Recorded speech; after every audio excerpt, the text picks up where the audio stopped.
muy buenos días. Mi nombre es Alberto Barrera. El día de hoy nos acompaña la maestra Araceli González González.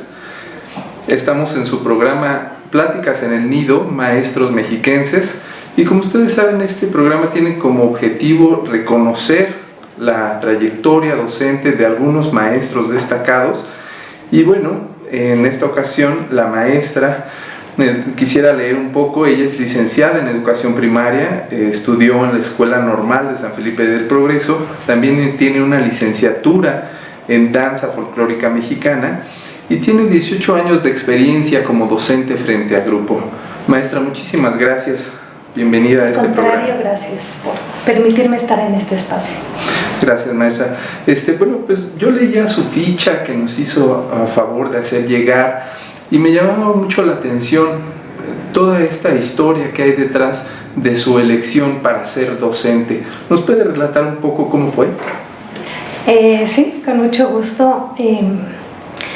Realmente los caminos que nos llevan a la docencia son diversos, cada uno impulsado desde sus propias necesidades, deseos y motivaciones. El mío fue más por una necesidad económica, de que no había muchos recursos en familia para trasladarme a otros lugares, a cursar otras profesiones, y por las motivaciones de mis amigos de preparatoria fueron las que me llevaron a elegir la docencia, no tanto como vocación. Eso yo lo he compartido en muchos espacios. Fueron más que nada las circunstancias de la vida las que me llevaron ahí. Sin embargo, también pasado este tiempo, yo llego a la conclusión de que muchas veces nosotros no elegimos. La vida nos pone donde tenemos que estar. Y después de 18 años estoy completamente convencida que yo nací para la docencia y que tenía que estar ahí. Al cursar la normal, los 4 años de normal, me fui enamorando de la carrera, fui viendo pues los grandes retos, los grandes desafíos, pero también las grandes motivaciones que los docentes experimentan.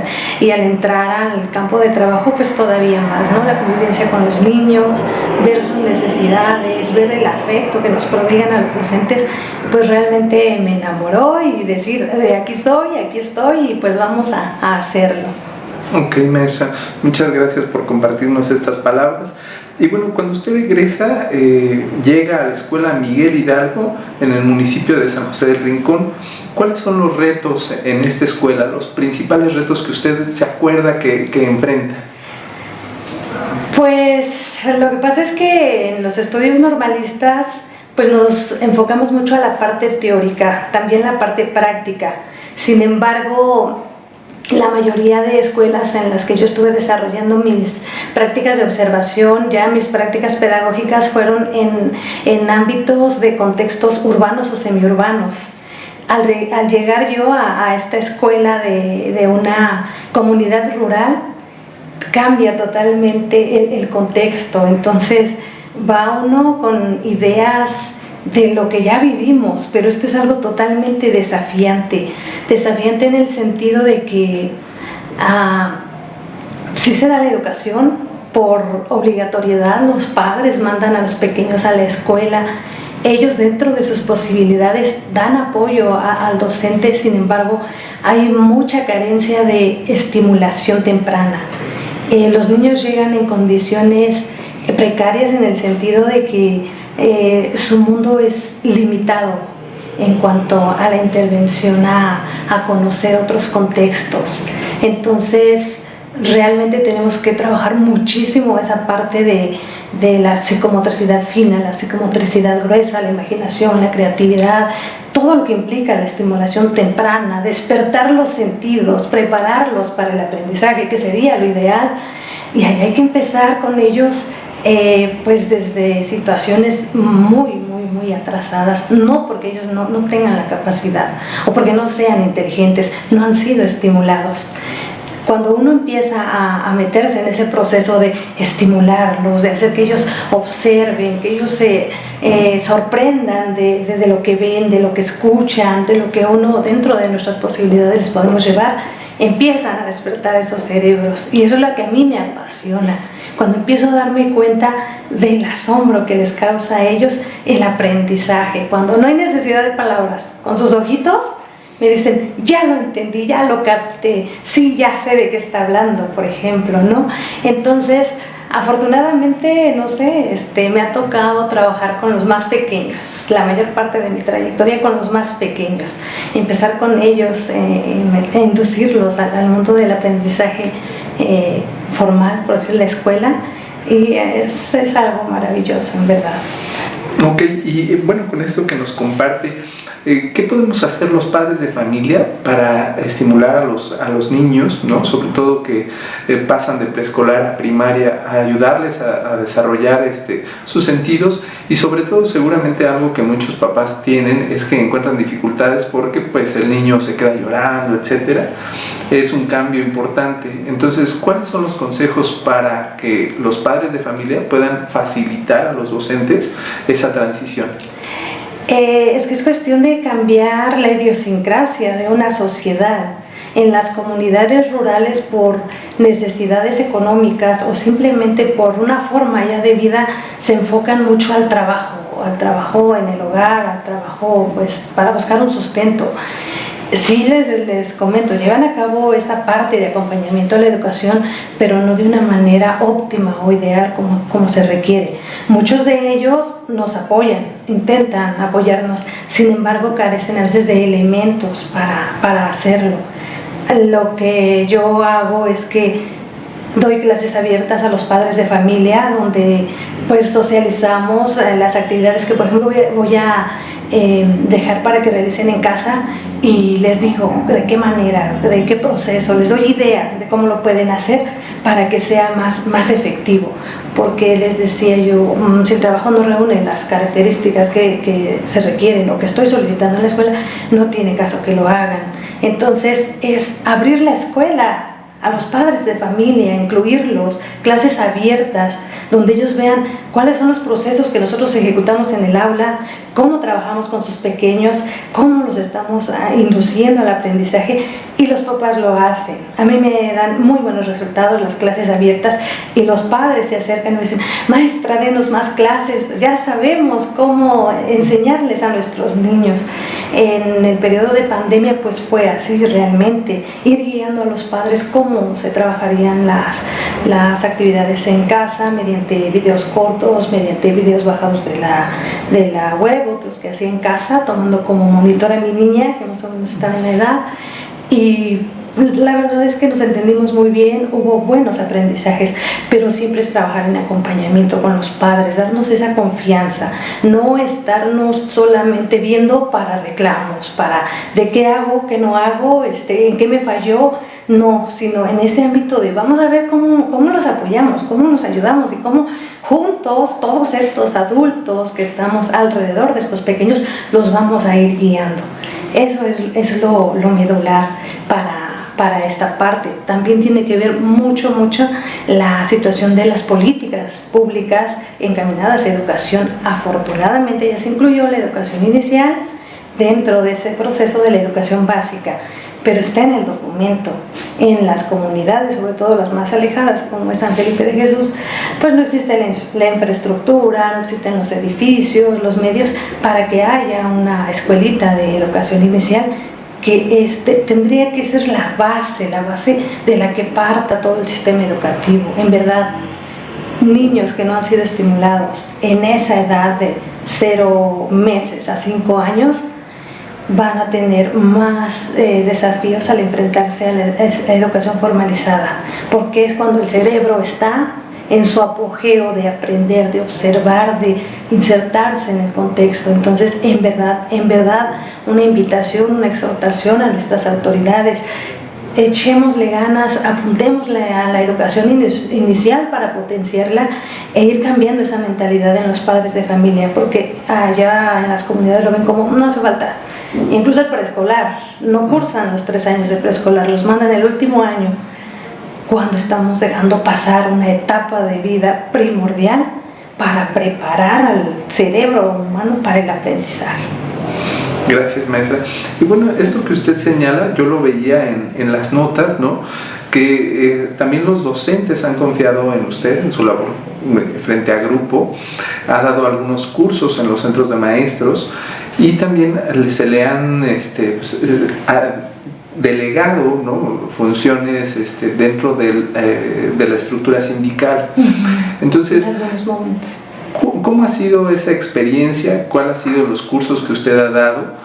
¿Y qué es lo que ha hecho usted para crear hasta cierto punto una sinergia alrededor de otros docentes? A mí me encanta socializar lo que tengo. Por parte del Centro de Maestros de San Felipe del Progreso se me ha hecho la invitación en varias ocasiones de conducir algunos cursos, todos encaminados a la pedagogía, enseñanza de las matemáticas, enseñanza de las ciencias naturales, en su momento enseñanza de exploración del mundo natural y social, de enseñanza del español, de la lectoescritura.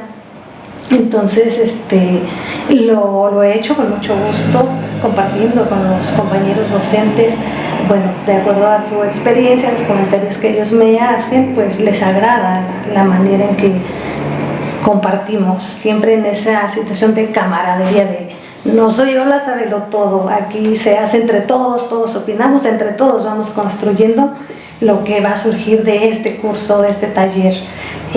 También en el periodo que se trabajó mediante servicio profesional docente, la evaluación del desempeño, también estuve parte vía sindical, compartiendo cursos con los compañeros para la preparación al examen de evaluación docente, también con muchísimas satisfacciones, con muchos comentarios de agradecimiento de los compañeros, porque tuve yo la fortuna, por decirlo así, de pertenecer al primer grupo que se evaluó con unos resultados buenos, y esa parte también me pudo dar más elementos para guiarlos, decir, no tengan miedo, no pasa nada, vámonos por este camino, vamos a aportar y todos vamos a salir adelante. Si no nos apoyamos entre docentes, pues ¿quién, verdad? Siempre esa parte de la empatía, de la solidaridad, del compartir. Entonces eso es lo que a mí me lleva a compartir con los compañeros. Le digo, cuando pues se me solicita, lo hago con mucho gusto. Ok, maestra, y bueno, me llamaba mucho la atención la licenciatura en danza folclórica mexicana. Sí. ¿Por qué decide estudiar esta licenciatura y qué ha fortalecido dentro de la práctica docente el haberla estudiado? Yo soy una apasionada de la danza, de las artes en general. Afortunadamente, y bendito Dios, tuve la suerte de nacer en una familia de campesinos. Vengo del ambiente rural, de abuelos campesinos, pero con un abuelo con una mente abierta en cuanto al conocimiento, a la lectura, a las artes, y que me inculcó ese hábito y ese amor. Entonces, desde que entré yo a preescolar, toda mi trayectoria siempre inmiscuida en las actividades artísticas y culturales de las escuelas, la danza, el teatro, oratoria, declamación, etcétera, ¿no? Todo lo que tenía que ver, no tanto el deporte, más encaminado a la cultura. Entonces, siempre me ha encantado danzar. Mis compañeros que me conocen, que me ven, lo saben perfectamente. Me encanta la danza, me encanta el baile. Yo soy de las que va a una fiesta, sufre si está sentada. Tengo que pararme a bailar, me encanta. Entonces, cuando ingreso a la Normal de San Felipe del Progreso, también tengo la fortuna de que me mandan al pequeño ballet que tienen allá de danza. Pues eso me apasionó más y dije, lo voy a estudiar, yo voy a seguir estudiando esto, y fue más por ese placer de estar en un escenario, de danzar. Pero lógicamente que pues sí, me ha apoyado muchísimo en mi práctica docente. La docencia está empapada de eventos culturales, eventos cívicos donde los niños tienen que actuar, declamar, bailar, etcétera, y pues me ha dado muchísimos elementos, me ha abierto el panorama para abordar estas actividades de una forma más expresiva, tratando de inculcarles en ellos también ese amor por hacer las cosas de la mejor manera posible y que se empapen de eso, ¿no? De lo que es la música mexicana, sobre todo el folclore me encanta, que ellos lo vivan, lo sientan, se les quede esa hambre de seguir experimentándolo. Y pues sí, también en mi experiencia profesional pues he tenido el gusto de haber ganado con mis alumnos varios concursos en estas áreas de desarrollo personal y social, ¿no? Pues es la danza, las tablas rítmicas, demostración de escoltas y toda esa parte. Son muy complementarias, muy complementarias, tanto el área de formación, el área curricular del español, de las matemáticas, de las ciencias, con la parte artística y creativa se complementan. Y el aprendizaje es movimiento, el cerebro tiene que captar movimiento para que ese aprendizaje sea significativo, entonces se complementan. Okay. Maestra, y bueno, platicábamos detrás de cámaras tal vez de un enfoque humanista que usted encuentra es necesario, ¿no? Imprimirle a los niños un enfoque humanista. ¿De qué manera lo hace usted? Antes que nada, viendo al ser humano que llega a mis manos, porque si yo no lo veo como ser humano, lo veo como un alumno más, siento que no me van a hacer esa motivación, ese amor, esa preocupación de ver que no aprende. Entonces tengo que primero verlo como ser humano, y que es un ser humano que me están entregando y que tengo un año o que tengo 200 días del calendario lectivo para ayudarlo, para darle lo más que pueda, para despertar en él sus potencialidades y capacidades lo más que se puedan y encaminarlo para que siga su trayecto. Por eso me encanta el primer año. Un maestro de primer año, además de enseñarle a leer y escribir, va a moldear el perfil de estudiante de cada niño. Por eso es que es súper, todos, no demérito a ningún grado, pero la importancia más grande de un maestro de primer grado es que vas a modelar su perfil como estudiante. Ese es el mérito mayor, porque si tú lo haces autónomo, lo haces que él se interese, que él se haga, así se va a seguir. Lógico, hay situaciones del contexto familiares que a lo mejor van a incidir, pero un gran porcentaje va a seguir. Si tú dejas al niño con la idea de que él no puede, la escuela es difícil, perdón que use la palabra, pero sí lo he visto, pero que él es burro, que él es tonto, que él es porque viene de la familia o viene de la escuela, pues él se ve con esa idea de que él no puede, la escuela es difícil. Por eso es la importancia del docente y de ese humanismo y de que tú puedes y vamos, confío en ti y lo vas a hacer sentir al niño importante y que él puede y él puede. Hazlo sentir importante, dile que puede, dile que es capaz, que confías en él y ya después se van solos. Los primeros días son los medulares, después se van solos.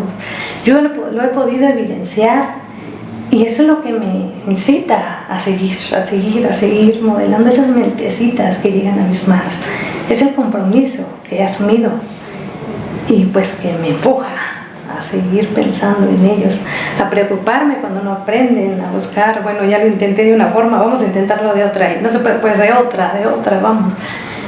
Con muchas satisfacciones, niños que han llegado a mis manos totalmente decepcionados, con la idea de que pues, ellos no saben, asumen ellos como el problema, ellos no saben, ellos no pueden, y pasando el tiempo, pasando el ciclo escolar, ellos de su propia voz, gracias porque con usted ya no se me hace difícil, o cositas de ese tipo. Sí, leía que, bueno, algunos estudiantes ya después le dejan notas, ¿no? Maestra, le extrañamos, etcétera. Pero bueno, 18 años como docente, me imagino que de repente cuando se los encuentra ya más grande, ¿qué satisfacción le da a haberlos formado desde chiquitos, ¿no? Pues la satisfacción de verlos superarse, tenemos de todo. Me encuentro alumnos que ni el saludo se pasan, quiero pensar que también porque a lo mejor lo vivenciaron mi exigencia, mis ansias de motivarlos como algo desagradable, a lo mejor, no lo sé, solo ellos lo sabrán. A veces ni el saludo, pero otros chicos que se emocionan. Recuerdo a un pequeño que se fue a la secundaria, pasaron pocos, los tuve en quinto y sexto, se fue a la secundaria, pasaron pocos días, regresó, fue a tocar a mi aula y en cuanto me vio me abraza. No pudo articular palabra, se puso a llorar. Lo deduje como ese desequilibrio y ese rompimiento, de que yo trato de hacerlos activos, que aprendan mediante trabajo en equipo, mediante proyectos, mediante un aprendizaje activo. Llegan a la secundaria y se rompe extrañan ese estilo, esa forma de trabajo. Lo único que dije, sí, corazón, te extraño también un montón, pero échale ganas, tú puedes. Y otros que igual me los encuentro y ¿cómo va, maestra? ¿Cómo hace? ¿Qué sigue? Recuerdo otra experiencia muy bonita, emotiva, de un día del niño. Me disfracé con un pañal para adulto, mi chupón, mi gorro, y cuando veo entrar una chica exalumna que ya iba en prepa, me apené, con ella me apené. Un maestro debe perder el miedo al ridículo, a la vergüenza, pero con ella me apené y le digo, ¿qué hace, maestra? Le digo, pues mira, la loca de tu maestra, lo que anda haciendo. Venía con una sonrisota y cuando le dije eso, se paró, cambió su expresión y vi en sus ojos melancolía y me dice, ay, maestra, ojalá todos los maestros y fueran igual de locos que usted. Pero en su mirada vi esa añoranza de esos recuerdos y de que sí, a veces los maestros nos dejamos empapar por el currículo, por lo administrativo, por las exigencias sociales y olvidamos esa parte humana, que es la que debe prevalecer dentro del sistema educativo.